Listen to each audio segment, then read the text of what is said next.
مدینہ منورہ میں ایک باغ دکھانے کے لیے گئے جو آج بھی بے در و دیوار کا ہے،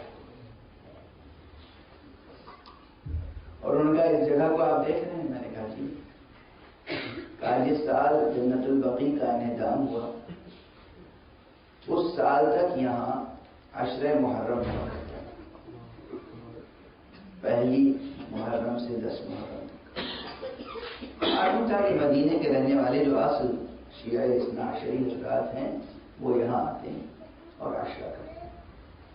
حکومت نے اس سال پابندی لگا دی کہ اب اس سال یہاں مجلس اعلیٰ نہیں، اور جو بانی مجلس تھا اس کو جا کے اطلاع دے دی گئی کہ خبردار یہاں مجلس منعقد نہ ہو۔ اس نے اپنے دوستوں، ساتھیوں کو، عزیزوں کو، رشتہ داروں کو بتا دیا کہ بھائی ہم مجبور ہیں، کسی صورت سے اس سال عزاداری نہیں ہو سکتی۔ یہ آپ سب کے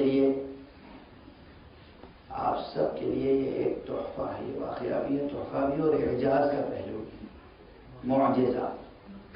فلسفہ معجزے کا کل بیان کروں گا، دعا و فلسفہ معجزے کا موضوع ساتھ ساتھ چلے گا انشاءاللہ کل سے۔ لیکن آج صرف ایک فقرہ یہ سمجھیں کہ خود یہ پوری عزاداری اور ہماری مجلس و ماتم یہ خود مکمل ایک دعا و مناجات ہے۔ جیسے میں نے کہا، اس سے زیادہ مؤثر تحریک اصلاح وجود نہیں رکھتی ہے، اس سے زیادہ مؤثر کوئی دعا وجود نہیں رکھتی۔ یہ خود دعا ہے، یہ خود دعا ہے۔ امام حسین علیہ السلام کا لیتے ہیں، فضائل پڑھتے ہیں، مسائل پڑھتے ہیں، اور اس کے بعد دعا کرتے ہیں۔ اگر کوئی دعا نہ بھی کریں، ہم کوئی شخص اگر فرش اعلیٰ پر آیا ہے کوئی حاجت لے کر، سبب جو رہے اسے لکھ لیجیے گا، ذمہ داری میری، کوئی حاجت لے کر آیا ہے اور وہ حاجت طلب نہ بھی کرے، شرکت مجلس میں کر کے چلا جائے، تو خدا کو معلوم ہے کہ اس کی حاجت کیا تھی، اس کی حاجت رد نہیں ہو۔ میں روایات سے اس کا استدلال عرض کر دوں گا، حاجت رد نہیں ہو سکتی، زبان تک لانے کی ضرورت نہیں ہے کہ آقا میری یہ حاجت کرو، دل میں رہے حاجت، حاجت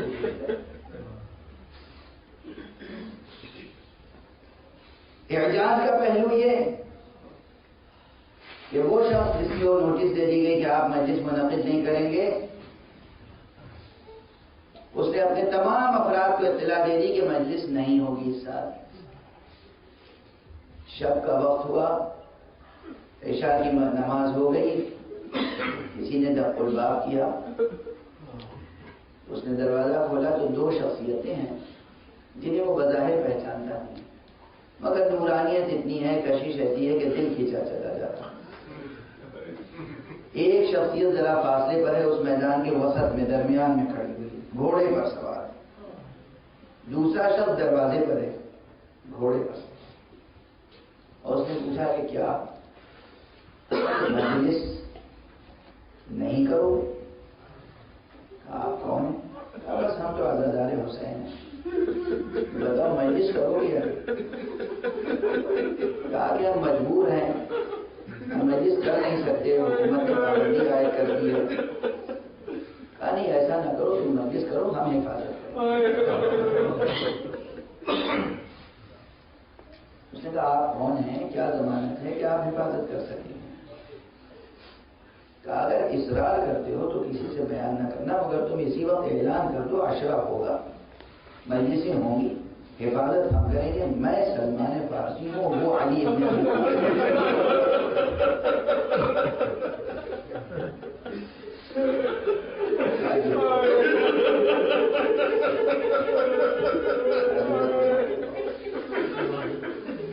یہ آزاداری کا وجود پورے تاریخ میں معجزہ ہے، معجزہ۔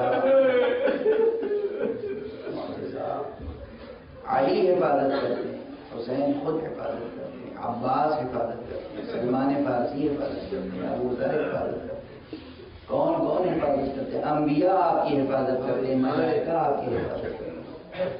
آزاداری پوری معنویت کے ساتھ، پورے اخلاص کے ساتھ عزاداری پورے اخلاص کے ساتھ ہونا، پورے اخلاص کے ساتھ. بس گفتگو ختم کر رہا ہوں.